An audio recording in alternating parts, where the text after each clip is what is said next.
warahmatullahi wabarakatuh. Kembali lagi dalam podcast Dwi Tunggal Pelajar Bertanya Pelajar Bicara. Bersama saya Ervika Melati Manulang hingga 15 menit ke depan.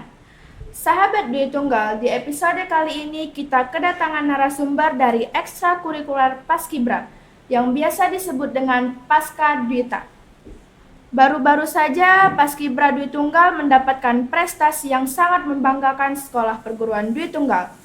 Oke baik, selamat datang kakak-kakak Paska Dwita di lab podcast Dwi Tunggal. Hai. Boleh perkenalkan kak namanya, kelasnya, dan unit kakak-kakak Paska Dwita? Oke, baik. Perkenalkan, nama saya Tio Realitas Litonga dari kelas 12 TKJ 2 unit SMK Dwi Tunggal 2. Dan perkenalkan, nama saya Cindy Aulia, saya dari 11 TKJ 3 unit SMK Dwi Tunggal 2. Peran kakak masing-masing dalam Paskibra Dwi Tunggal ini apa? Sekretaris atau bendahara gitu? Kalau saya sih, peran saya sebagai di Paska Dwita sebagai anggota humas. Tugas anggota humas itu kayak menerima surat masuk, surat keluar yang ada kiriman undangan dari satuan lain, dan menjalankan tugas kayak misalnya apel penaikan bendera, penurunan bendera, pengibaran, jadwal pengibaran. Kalau saya sendiri, saya masih anggota ya, tapi nggak tahu ke depannya mana, atau jadi ngurus kakak-kakaknya. Perasaan kakak-kakak ini gimana sih saat diumumin kalau bahwasannya Paska Dwita tuh mendapatkan juara umum 2? Perasaan kami sih bahagia ya kak, bahagia, senang, Bangga gitu.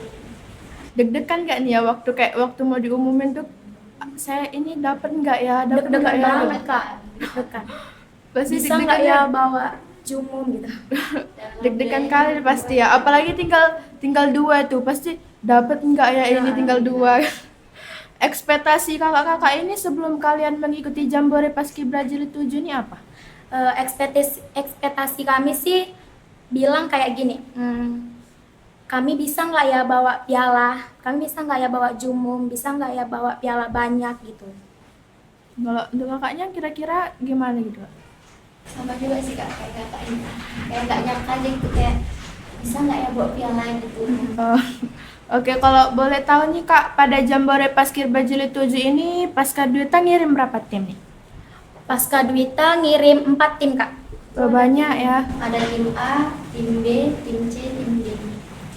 Tim D itu di apa kak? Diidentik dengan pasukan mini-mini, kecil. Oh iya. Dan gitu juga anak baru Masih semua. baru-baru. Iya. Masih imut-imut lah ya. Tapi mereka mau nanya dong, tapi mereka nih bisa nggak nih kayak ngalahin tim yang dari di atas mereka gitu? Kalau misalnya itu sih kak, kami nggak berekspektasi tinggi juga kan ke yang baru-baru, karena memang takut apain mental mereka juga. Kalau ditekankan kali gitu, kok baru masuk paskib kok baru ditekankan gini gitu. Jadinya dibawa santai aja gitu ya kan. Menang nggak menang itu hal yang wajar.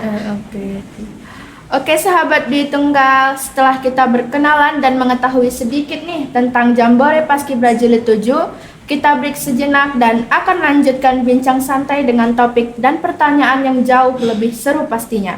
Jangan kemana-mana, tetap di podcast Dwi Tunggal, Pelajar Bertanya, Pelajar Bicara. Hai sahabat Dwi Tunggal, kembali lagi bersama saya Ervika Melati Manulang dalam podcast Dwi Tunggal, Pelajar Bertanya, Pelajar Bicara.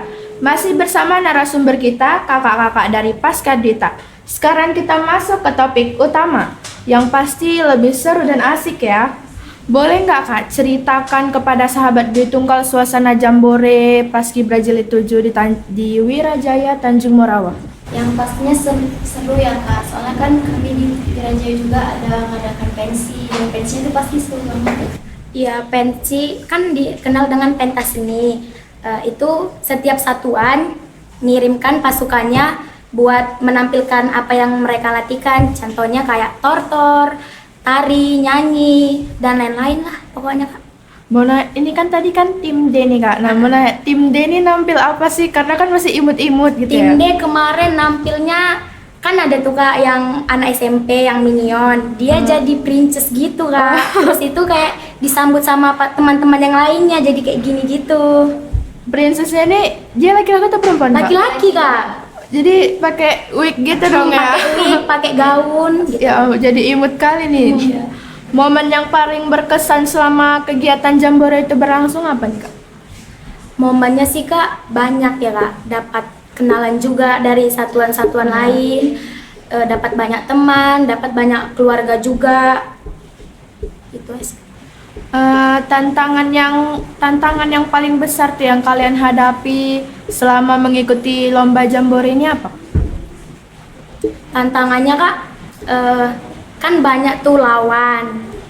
Pasti kami mikirnya gini, ih banyak lawan, pasti kami nggak bakalan menang gini gitu kan Kak. Jadi tantangannya karena lawannya banyak, otomatis ininya juga kemungkinan menangnya sedikit gitu. Selama kakak-kakak ini mau mengikuti lomba Jambore nih, persiapannya itu berapa lama, Kak? Ada nggak kira-kira nih 2 bulan gitu? Sekitar sebulan Kak. Itu kami latihan itu seminggu 3 kali kan Kak. Itu ada hari Selasa, Kamis sama Sabtu. Itu kalau misalnya mau latihan mau lomba gini itu pasti kami latihan tiap hari. Apalagi Kak mendekati hari H itu pasti kami latihan tiap hari. Misalnya seminggu sebelum hari H itu pasti kami latihan tiap hari. Pasti ini ya, apa namanya ya, pasti kayak ribet gitu ya, 4 tim dalam latihan 1 bulan gitu ya. Susah gitu mungkin. Pembagian waktu kalian itu untuk berbagai kategori lomba tuh gimana, Kak? Kan kategori lombanya banyak ya, ada berapa kira-kira? Lombanya ada LKBB, cerdas cermat, memasak, sama Instagram challenge. Ada 4 Kak. Oke, Instagram challenge itu yang like peng banyak itu ya. Like dan komen terbanyak. Dalam proses persiapan untuk mengikuti Jambore ini, apa hal yang paling melelahkan? Hal yang paling melelahkan. Pasti latihannya yang lelah ya. Latihannya lelah. Apalagi satuannya, apalagi orang-orangnya nih kan. Kak izin nggak latihan karena ada urusan ini, ada yang sakit gitu kan. Bolong-bolong juga latihannya. Jadi nggak Jadi ribet gitu ya, Kak. Yang selama lomba Jambore ini, siapa sih Kak yang paling berperan dalam motivasi kalian selama latihan? Yang paling membantu gitu ya? Yang pastinya pelatih kami yang kayak Kak Ki, Kak Derma. Cuman 2 aja nih Kak kira-kira? Oh, pasti 2 ini kayak ngapain 4 timnya ini ribet, pasti dibantu kayak sama seniornya gitu. Dibantu sama seniornya juga kan. Dibantu juga sama koordinator ekskul, sama yayasan juga. Kayaknya kayak ribet gitu ya, 4 tim itu dalam 1 bulan. Nggak nyangka dan Pasca Dwita kemarin mendapatkan juara utama 1 ya Kak? Utama 1 dan harapan 1 dalam lomba Instagram Challenge. Apa strategi yang kalian gunakan Kak? Iya Kak, Pasca Dwita menang juara utama 1, juara utama 2, dan harapan 1 Instagram Challenge. Strateginya itu Kak, setiap tim meminta kepada teman-temannya untuk like dan komen terhadap postingan Paskutara. Oh itu semalam tuh kan kawan saya iya dipaksanya like ini katanya. Banyak juga ya like-annya ya. Semua juga sih Kak, dari satu sekolah ini gitu dimintain gitu ya. Guru-guru juga. Oke. LKBB itu kan Kak kategori lomba yang ketat ya. Apa kesulitan terhadap kalian dalam mata lomba ini? Kesulitannya sih Kak pas bagian melintang ya Kak. Karena memang melintang harus hadap kanan dulu, terus jalan di tempat, harus terus rapi gini, mereng gini lagi, harus lurus gini. Tapi keren juga ya kan Kak, bisa melewati itu gitu ya kan. Kakak-kakak Pasca Dwita ini meraih juara utama 2, harapan 3, juara 1 Bina dan juara 2 Bina ya Kak? Kak. Mana yang menurut kalian ini paling memuaskan gitu? Semuanya memuaskan sih Kak, terutama yang juara umum 2 ya. Umum 2 ya Kak. Itu juga memuaskan banget sih. Iya lah, jadi latihan selama ini tuh terbayar gitu ya kan Kak. Bagaimana perasaan kalian ketika dinobatkan sebagai badge team? Badge team terbaik ya? Perasaannya sih kak senang, karena memang Paskadwita memang banyak anggota kak, lebih kurang 80. Jadi di Banyak sana, kali ya? iya di sana juga banyak yang jajan, banyak yang ini, banyak yang jajan ini, terkumpul juga kak semua kupon-kuponnya. Jadi dari kupon-kupon itulah dapatnya best Best team team terbaik terbaik ya. Oke kak, bagaimana nih proses pembagian materi untuk kategori cerdas cermat? Prosesnya sih kak itu pas malam itu ada namanya materi kak, dan di situ semua satuan dikumpulkan, perwakilannya 1 orang dikumpulkan untuk ada namanya materi. Jadi materi yang disampaikan oleh pembina-pembina yang di sana itu juga nanti yang disampaikan oleh lomba LCC. Oh oke kak, ini keren ini ya, kalian menyapu prestasi juara 1, 2, dan utama 3 ya nih. Apa rahasia kecepatan dan ketepatan kalian dalam menjawab soal-soal itu? Nah itu kembali lagi kak yang pertanyaan tadi. Pas waktu materi yang diumumkan itu kan malam. Jadi harus diingat gitu, harus diingat, harus dihafal. Jadi 1 orang ini kira-kira yang ikut lombanya ini 2 atau banyak kak yang ikut lomba CCP ini? Lumayan banyak kak, kalau misalnya nih satuan yang lain, misalnya Ya, dalam satu tim berapa orang nih? satu Satu? Kak. Satu tim satu. Oh iya, berarti pinter lah dia ya. Bisa dapat kayak gini ya. Kayak keren lah, keren. Pertanyaan yang paling sulit itu yang ditemui dalam soal-soal di mata lomba cerdas cermatnya apa? Kakak-kakak ini ikut lomba cerdas cermatnya nggak? Kebetulan kami Nggak tidak ikut, kak. Oh, orang yang lain. Tapi yang mengikuti lomba cerdas cermat itu pastinya ada yang sulit, yang tidak bisa mereka jawab. Ini pertanyaannya tentang paskibra semua gitu kak atau Tentang umum? paskibra ada, umum juga ada. Cuman lebih tepatnya ke paskibra. Oh oke. Sekarang kita ini masuk ya kak ke mata lomba memasak ya ini. Ini cukup berbeda dari LKBB nih ya. Bagaimana kalian menyesuaikan diri nih dalam memasak? Pastinya harus kompak ya kak. Itu kan kami kan juga apa namanya masak online itu harus sesuai kayak kematangannya pas, rasanya juga harus pas gitu. Jadi pokoknya kebersihan juga harus dijaga. Pokoknya gitu. Ada nggak nih kak drama-drama lucu gitu ketika lagi dalam proses lomba masak ini? Ada kak, itu pas drama lucunya kompor kami tuh hilang. Loh, jadi Kami kira ini hilang, apa nih, Kak? pokoknya ke apa Ketukar kita sama pasukan pasukan. lain. oh lah, kayak gitu pasti itu rasa yang dirasain deg-degan apa sedih sih kayak gitu? Pastinya Campur aduk sih, Kak. kayak panik kok bisa hilang gitu kompornya. Ini kak kunci untuk menjadi danton terbaik nih kak. Di sini kakak-kakak ini dari di danton. Enggak. Dulu pernah, tahun lalu sih waktu Oh. Jambore tahun lalu. Ini sekarang yang jadi dantonnya siapa nih kak kalau boleh tahu kak? Dan tahun terbaik kak. Iya. Ada adik junior juga, namanya Ega. Oh iya, keren ya kak. Kira-kira boleh tahu nggak nih kak, apa sih latihan khususnya gitu untuk meningkatkan suara, ketegasan, dan mental dia sebagai danton gitu? Pastinya kak, yang pertama itu kita hindarkan dulu kak makan makanan yang berminyak, makan makanan yang berlemak, supaya tuh suara vokalnya itu lebih ke bulat dan tegas juga, dan tubuh juga kondisinya harus sehat, harus fit. Kalau menurut kakak-kakak nih, lebih susahan jadi danton apa jadi ininya pasukannya? Lebih susahan jadi pasukan sih. Karena kan banyak yang bilang juga ya, danton Susah, tinggal iya. ngomong aja gitu ya kan. Tapi ada Ada ininya juga. susahnya juga gitu ya kan kak. Paskadwita ini mengirim 4 tim ya.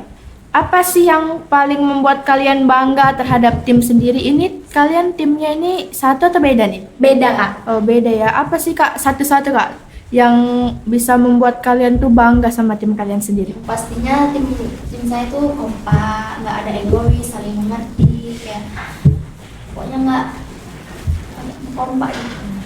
Nggak egois gitu ya kan?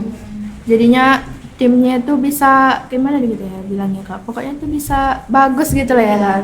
Kalau untuk kakak ini timnya tuh gimana menurut kakak? Kalau tim saya sih sama juga, kompak.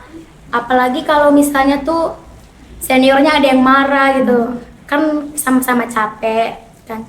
Cepet napa gini. Iya kak, hanya bisa gitu juga kompak. Ini tadi Kak pelatihnya ini Kak Derma dan Kak Riki ya. Ini kan ngirim 4 tim nih Kak. Jadi gimana sih Kak sehingga berhasil dalam mata lombanya gitu kok dua pelatih bisa ngelatih 4 tim gitu. Jauh banget gitu. Itu sih Kak, lebih tepatnya karena memang doa mereka. Mereka juga nggak pernah lelah ngajarin kami. Ada sedikit lelah, cuman memang nggak di Marah-marahnya ada nggak? Marah-marahnya. pastinya ada Kak. Galak nih Kak menurut. Cuman kalau misalnya marah, balik lagi ke awal, langsung diajak bercanda gitu. Oh jadi kalau nih waktu marah nih kira-kira menurut kakak-kakak serem nggak? Galak nggak gitu? Serem juga. Tanda-tanda ini ya Kak Derma, Kak Luki dibilang serem sama orang ini. Tandain. Cuman di sisi di balik mereka marah-marah Kak ada juga Ya ada rasa ada sayangnya sisi baik. pastinya. Mereka Rasa- mau kami tuh berhasil ke Iya, depannya. gitu ya. Kadang pun kalau misalnya dengan marah-marah inilah yang buat kita tuh jadi semakin semangat gitu ya kan. Bangkit semangat. Nggak mau kayak aku harus betul ini, nggak boleh kena marah lagi Iya, Kak. gitu ya kan. Baik sahabat Dwi Tunggal, kita sudah sampai di penghujung segmen kedua. Kita istirahat sejenak, jangan kemana-mana, tetap di podcast Dwi Tunggal, pelajar bertanya, pelajar bicara. Oke sahabat Dwi Tunggal, masih bersama saya Ervika Melati Manulang dalam podcast Dwi Tunggal, pelajar bertanya, pelajar bicara. Sekarang kita masuk ke segmen ketiga nih. Kita akan bahas tentang harapan, pesan, dan motivasi juga.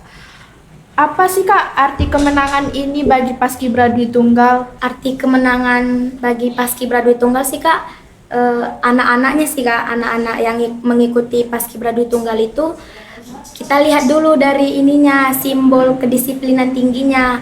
Kalau misalnya disiplin ini pasti bakalan dapat kemenangan. Pasti bangga kali ya Kak kayaknya Kak. Bangga. Kayak gimana ya Kak, tiba-tiba kali tuh pulang-pulang diumumin ini, rupanya dapat umum 2 gitu. Iya. Keren sih. Ada nggak nih Kak pesan yang ingin kakak-kakak sampaikan kepada adik-adik kelas yang pastinya akan meneruskan prestasi Paskibra Dwi Tunggal ini?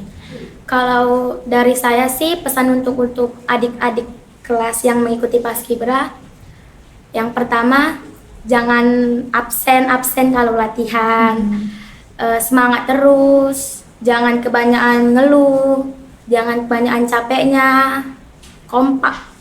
Kalau kakak ini nih gimana nih Kak Dari pesan? saya sih lebih dijaga sopan santunnya, jaga bicaranya, jangan kebanyakan ngomong kotor dan juga Iya. jangan ngomong sama kakak-kakak sendiri. Iya sih. Apa sih Kak target atau event selanjutnya yang ingin kalian ikuti gitu? Boleh tahu nggak nih?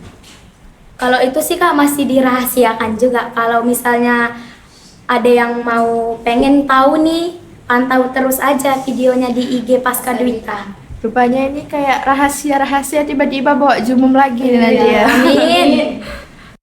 Kalian nih Kak ikut Pasca Dwita ini didukung nggak sih sama orang tua kalian gitu? Boleh tahu nggak Kak apa reaksi orang tua kalian kalau tahu ternyata anaknya tuh pulang dari Jambore itu bawa piala banyak gitu? Kalau saya sih orang tua saya ngedukung Kak, ngedukung. Terus itu reaksinya bangga, nggak sia-sia. Bilangnya sih gini, nggak sia-sia latihan kalian selama ini dibayar Setahu sama saya, piala. setahu saya latihan Pasca Dwita tuh sampai maghrib nih. Iya. Itu kalau ada event Kak. Oh. Tapi kalau misalnya latihan rutin biasa, paling lama jam 5 pulang.